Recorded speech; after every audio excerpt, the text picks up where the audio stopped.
Social attribution, explaining behavior. Until October 2017, Bill Gates was the richest person in the world. He's now the second richest. Having dropped out of Harvard at the ripe old age of 19, he started a company called Microsoft. You might have heard the name. Why was he able to invent tremendously creative and powerful software at such a young age and build such a hugely successful company? Most people would say he must be one of the smartest people who ever lived, but Bill Gates himself would not say that. Instead, Gates would tell you that in 1968, when he was in 8th grade, his parents were well off enough to enroll him in a private school called Lakeside. Lakeside happened to have a time-sharing computer terminal that linked to the school's computer club, at a time when few colleges, let alone high schools, had computer clubs, to a mainframe computer in downtown Seattle. Back then, most computers still required a clumsy punch card system for data entry, but Lakeside's terminal, like those today, used a more efficient keyboard system. Gates became one of a handful of teenagers in the world who were able to do real-time programming in 1968. Gates' luck continued. Though Lakeside soon ran out of money to pay for expensive computer time, by coincidence, one of the founders of a company called Computer Center Corporation, CCC, had a son at Lakeside and offered the Lakeside Computer Club free programming time in exchange for testing the company's software. CCC went bankrupt shortly thereafter, but by then Gates and his friends had managed to persuade a local firm, Information Sciences Incorporated, ISI, to give them free computer time as payment for helping the firm develop a payroll program. Gates by this time was spending 20 to 30 hours a week programming. Gates also established a connection with the University of Washington, which happened to have one computer that was free for the little used period from 3 a.m. to 6 a.m. Living close to the university, he could sneak out of bed at night and walk to the computer center. The next fortuitous event was that ISI needed programmers who were familiar with their particular type of software. Gates and his pals fit the bill, and they went to work under the supervision of a brilliant master of programming. By the time he got to Harvard, Gates had spent many thousands of hours programming, likely more than any freshman anywhere. Bill Gates was a brilliant guy, but he couldn't have started Microsoft at 17 if he hadn't had such an unusually fortunate experience with programming, beginning when he was 13. This difference between the explanations, or causal attributions, of the observer, that's you, and the actor, Bill Gates, is commonplace. The observer is inclined to attribute actions, especially highly distinctive ones, to properties of the actor, such as personality traits and abilities. The actor is more inclined to attribute the same action to situational factors. People make causal attributions because they need to draw inferences about others and themselves in order to make predictions about future behavior. This chapter examines how people explain the behavior of those around them and the effect of these explanations on the judgments they make about other people. We'll also explore how people understand the causes of their own behavior, as well as the way their understanding influences both their immediate emotional experience and their subsequent behavior. These are the concerns of attribution theory, the study of how people understand the causes of events. Attribution theory, a set of concepts explaining how people assign causes to the events around them and the effects of these kinds of causal assessments. Bill Gates, A, a fledgling entrepreneur, B, the man today, primarily a philanthropist. Outline, inferring the causes of behavior, the processes of causal attribution, errors and biases in attribution, culture and causal attribution, beyond the internal-external dimension. Inferring the causes of behavior. In class one day, you listen as a student gives a long-winded answer to a question from your professor. When the student is finally finished, your professor says, "Good point," and moves on. You can't help wondering, did the professor really think it was a good point? Or was she just trying to encourage student participation? Or was she trying to boost her standing at ratemyprofessors.com? The way you answer these questions, the way you construe the meaning of the professor's behavior, explains her particular action. It also helps make sense of many of her other actions in the course, such as whether she consistently praises students' opinions in general. And your attributions may also affect your own behavior toward your professor in the future. Causal attribution is the construal process people use to explain both their own and others' behavior. Understanding causal attributions is crucial to understanding everyday social behavior because we all make causal attributions many times a day, and the attributions we make can greatly affect our thoughts, feelings, and future behavior. Causal attribution. Causal attribution is central to much of social life, ranging from off-the-cuff speculation to formal decision-making situations, such as a trial. Often, the core question the jury must answer is what caused a given event or series of events. Causal attribution, linking an event to a cause, such as inferring that a personality trait is responsible for a behavior. The pervasiveness and importance of causal attribution. When you ask someone out for a date but are rebuffed, "Sorry, but I already have plans," you don't simply take the response at face value. You wonder whether the person actually has something else going on or is just giving you the brush off. Similarly, when you get an exam back, you're not simply delighted or dejected about the grade you received. You make an attribution. If the grade is a good one, you might decide that this is another example of how smart and hardworking you are, or you might attribute the grade to luck or easy grading. If the grade is a bad one, you might decide you're not so good at this subject, or you might decide that the test was unfair.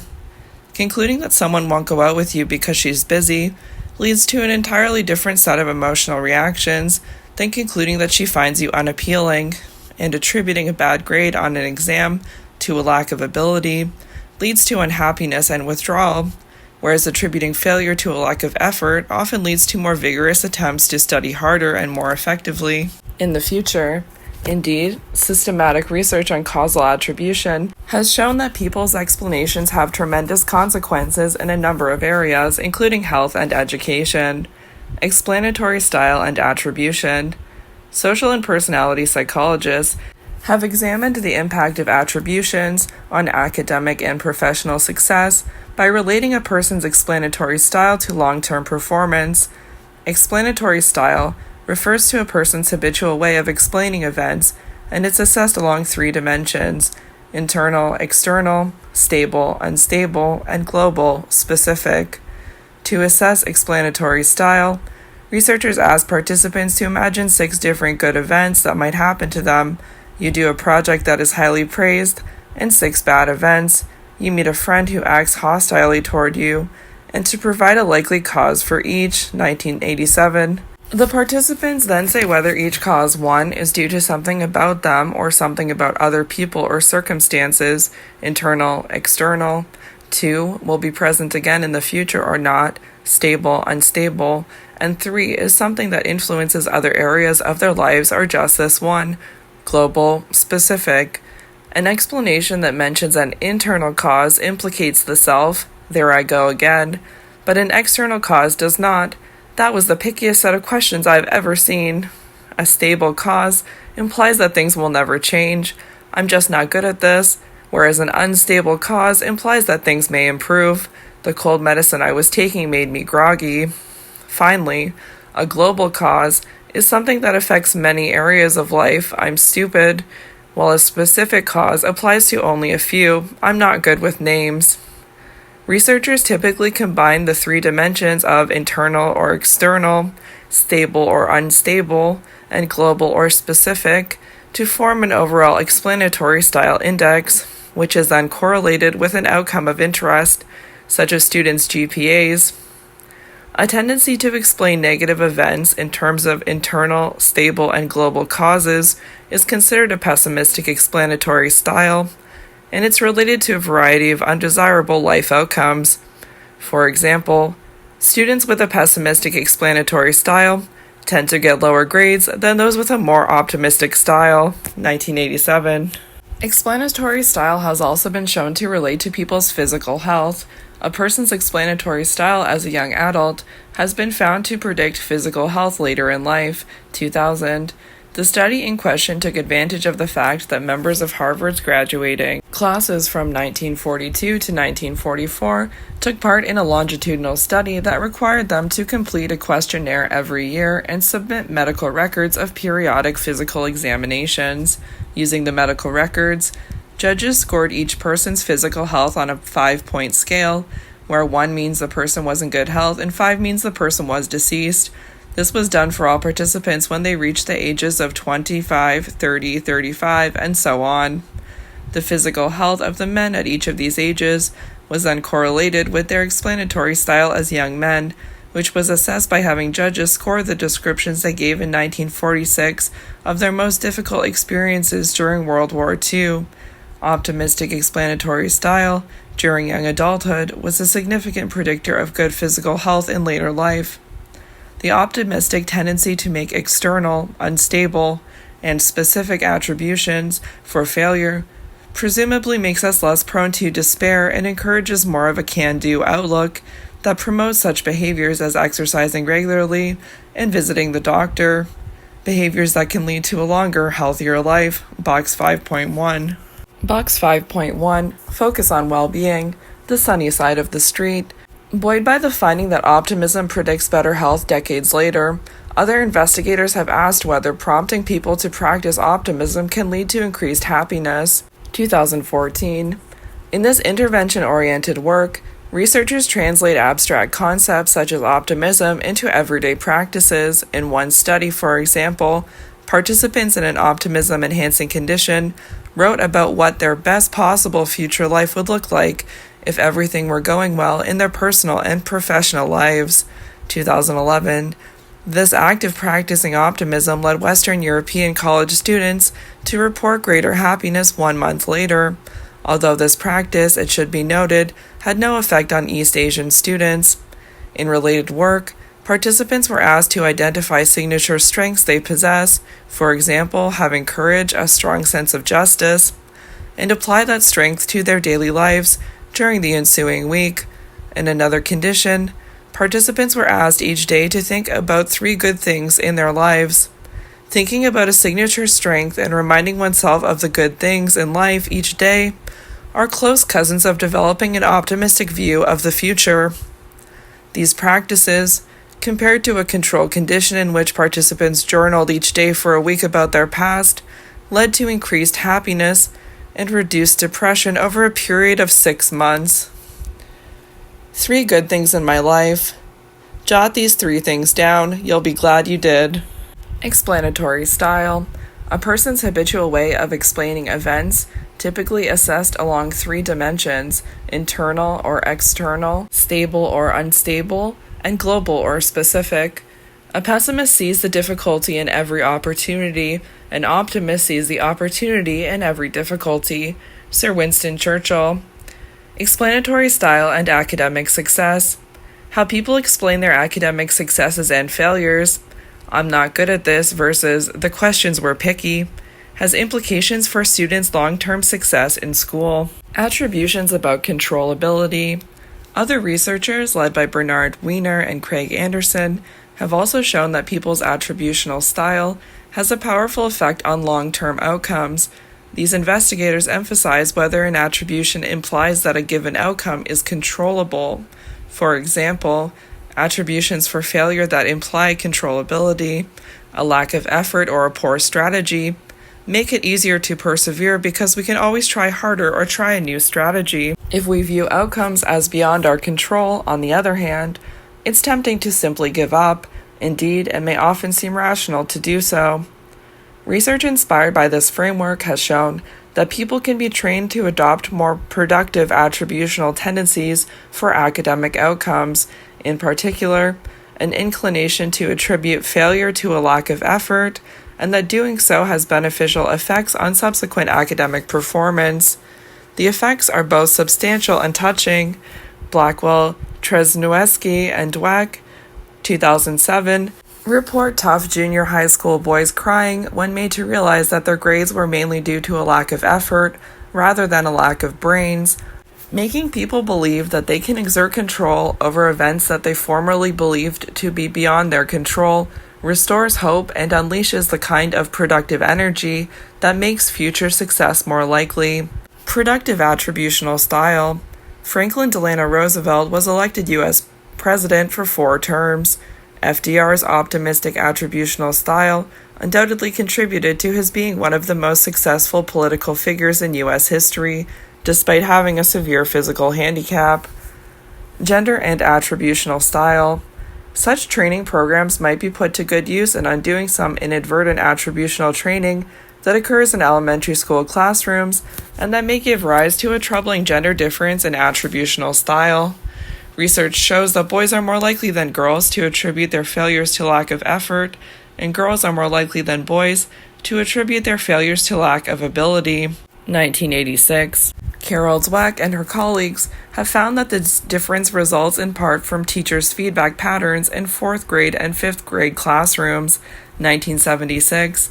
The researchers found that although girls on average outperform boys in school, negative evaluation of girls' performance was almost exclusively directed at intellectual inadequacies. This is not right, Lisa. In contrast, almost half of the criticism of boys' work referred to non-intellectual factors. This is messy, Bill. Positive evaluation of girls' performance was related to the intellectual quality of their performance less than 80% of the time. For boys, it was 94% of the time. From these data, Dweck and her colleagues argue that girls learn that criticism means they may lack intellectual ability, whereas boys learn that criticism may just mean they haven't worked hard enough or paid enough attention to detail. Similarly, girls are likely to come to suspect that praise may be unrelated to the intellectual quality of their performance, whereas boys learn that praise means their intellectual performance was excellent. 2012. When Dweck and her colleagues performed an experiment in which they gave both boys and girls feedback, either the kind girls typically receive or the kind boys typically receive, they found that both genders tended to view subsequent failures accordingly, either as a reflection of their lack of ability or as a reflection of their lack of effort and attention to detail. 1978. Therefore, whatever other reasons there may be for boys routinely taking credit for their successes and dismissing their failures, and for girls' more modest attributions, these patterns are reinforced by the treatment they receive in the classroom. 2014. Looking back, people differ in their explanatory styles. That is, they differ in whether they tend to make attributions that are external or internal, stable or unstable, global or specific. Attributional style predicts academic success as well as health and longevity. Belief in the controllability of outcomes is important, and beliefs about the controllability of academic outcomes can be altered by training. Boys and girls often learn to draw different conclusions about academic outcomes.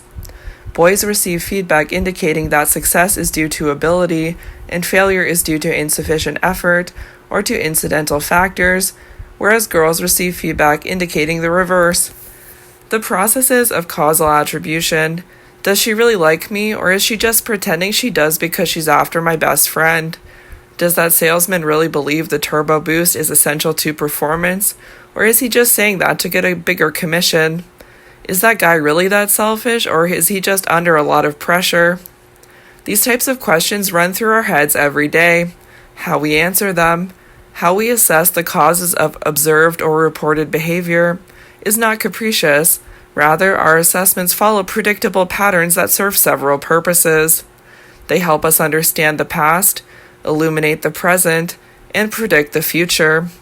Only by knowing the cause of a given event can we grasp the true meaning of what has happened and anticipate what's likely to happen next. For example, our perception of how much control another person has over his or her actions is one important factor in how we judge that person. When a person offers an excuse for problematic behavior, it typically yields more sympathy and forgiveness if the excuse involves something beyond the person's control. I had a flat tire. Than if it involves something controllable. I needed to take a break. 1986. Gay and lesbian people are viewed more favorably by those who believe they were born that way, rather than choosing their sexual orientation. 1990. When we're trying to figure out the cause of something, a particularly important question is whether an outcome is the product of something within the person, that is, an internal or dispositional cause, or a reflection of something about the context or circumstances, an external or situational cause. Ever since Kurt Lewin pointed out that behavior is always a function of both the person and the situation, see Chapter 1, Theories of attribution have focused on how people assess the relative contributions of these two types of causes. Frequently, the distinction between internal and external causes is straightforward. You might win the pot in your weekly poker game because you're a better player than everyone else, internal cause, or maybe you simply were lucky and got the best cards, external cause. In other contexts, the distinction isn't as clear. We might say that someone became a rock and roll guitarist because of a deep love of the instrument, internal cause, or because of the desire for fame and fortune, external cause. But aren't love of the instrument and desire for fame both inner states? Why is the desire for fame and fortune considered an external cause? The answer is that loving to play the guitar is not something shared by most people, so it tells us something characteristic and informative about the person and is therefore personal or internal. Many people, however, seem to find the prospect of fame attractive. Why else would there be so many reality TV shows? And even more, find the prospect of wealth attractive. Doing something to achieve fame and fortune, then, tells us little about the person in hot pursuit of either. So in this case, it makes sense to refer to the cause as something impersonal or external. Determining whether certain actions are the product of internal versus external causes thus requires assessments of what most people are like and what most people are likely to do. If we're being honest, it was your decision to follow my recommendation that cost you money. A businessman talking to another man. It's an external cause. Attribution and covariation. When scientists attempt to nail down the cause of some phenomenon, they try to isolate the one cause that seems to make a difference in producing the effect. In other words, they try to identify the cause that seems always to be present when the effect or phenomenon occurs, and always seems to be absent when the phenomenon does not occur. For example, to determine whether ulcers are caused by a bacterium, a medical researcher might determine whether people who are given the bacterium develop ulcers, and whether people with ulcers improve after taking an antibiotic to fight the bacterium. To a considerable degree, this is also how people assess causality in their everyday lives. When your friend states that she likes her statistics class, you automatically try to figure out why. Is she a math person? Is the class taught by a great professor? What does your friend say about other math classes or about her classes in general? What do other students in her statistics class say about it? In assessing causality, people use what attribution theorists have dubbed the covariation principle, 1973. We try to determine what causes, internal or external, symptomatic of the person in question or applicable to nearly everyone, covary with the observation or effect we're trying to explain. Psychologists believe that three types of covariation information are particularly significant: consensus, distinctiveness, and consistency. Consensus refers to what most people would do in a given situation. Does everyone behave the same way in that situation, or do few other people behave that way? Is your friend one of a precious few who likes her statistics class, or do most students like the class? All else being equal, the more an individual's reaction is shared by others. When consensus is high, the less it says about that individual and the more it says about the situation. Distinctiveness refers to what an individual does in different situations. Is a particular behavior unique to a specific situation, or does the person react the same way in many situations? Does your friend seem to like all math classes or even all classes in general, or does she just like her statistics class? The more someone's reaction is confined to a particular situation, when distinctiveness is high, the less it says about the individual and the more it says about the specific situation. Consistency refers to what an individual does in a given situation on different occasions. Is the behavior the same now as in the past, or does it vary? Does your friend have favorable things to say about today's statistics class only, or has she raved about the course all semester? The more an individual's reaction varies across occasions, when consistency is low, the harder it is to make a definite attribution either to the person or to the situation. The effect is likely due to some less predictable combination of circumstances. When consistency is high and an individual's reaction does not vary much across occasions, it's easier to make a definitive attribution either to the person or the situation. A situational attribution is called for when consistency, consensus, and distinctiveness are all high. When everyone else taking your friend's statistics class likes it too, when your friend claims to like few other math classes, and when she has praised the class all semester, there must be something special about that class. In contrast, a dispositional attribution is called for when consistency is high, but consensus and distinctiveness are low. When few other students like the statistics class, when your friend claims to like all math classes, and when she has raved about the statistics class all semester, her fondness for the course must reflect something about her. When psychologists have given research participants these three types of covariation information and asked them to attribute a reported effect to a particular cause, they do indeed use the logic of covariation. They make situational attributions when consensus, distinctiveness, and consistency are high, and make dispositional attributions when consistency is high but consensus and distinctiveness are low. The only surprising finding is that people are sometimes only modestly influenced by consensus information. They respond to whether or not everyone laughed at the comedian, but rather mildly. This reflects a common tendency to focus more on information about the person, distinctiveness, and consistency, at the expense of information that speaks to the influence of the surrounding context, consensus. The logic of science is also that of business and life, John Stuart Mill. The whole of science is nothing more than refinement of everyday thinking, Albert Einstein. Covariation principle, the idea that behavior should be attributed to potential causes that occur along with the observed behavior. Consensus, a type of covariation information, whether most people would behave the same way or differently in a given situation. Distinctiveness, a type of covariation information, whether a behavior is unique to a particular situation or occurs in many or all situations. Consistency, a type of covariation information, whether an individual behaves the same way or differently in a given situation on different occasions. Covariation and attribution.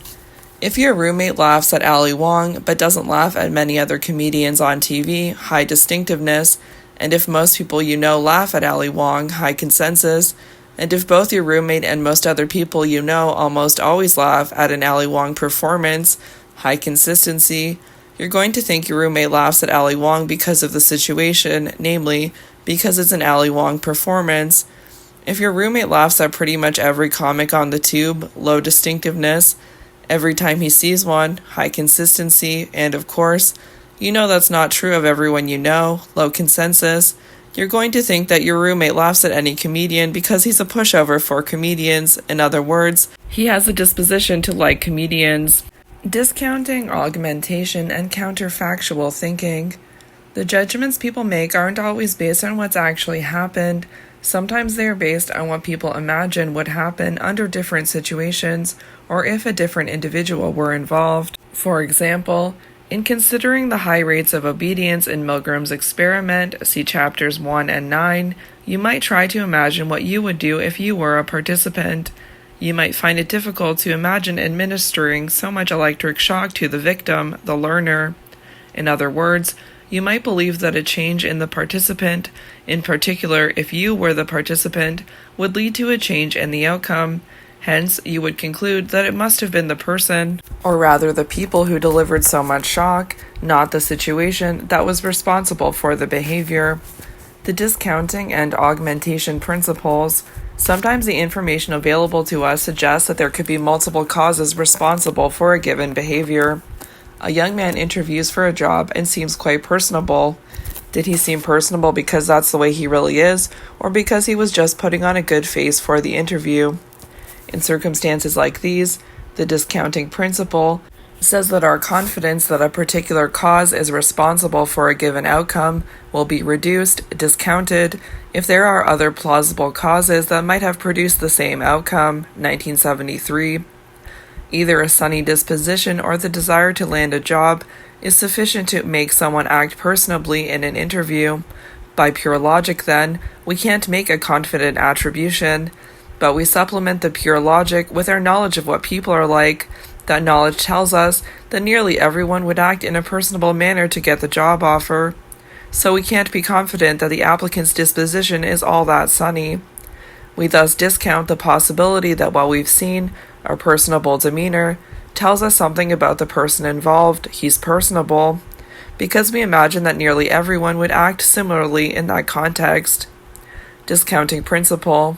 The idea that people will assign reduced weight to a particular cause of behavior if other plausible causes might have produced it. Extending that logic just a bit leads to a complementary augmentation principle, by which we can have greater, augmented confidence that a particular cause is responsible for a given outcome if other causes are present that we imagine would produce a different outcome. Typically, we can be more certain that a person's actions reflect what that person is really like if the circumstances would seem to discourage such actions.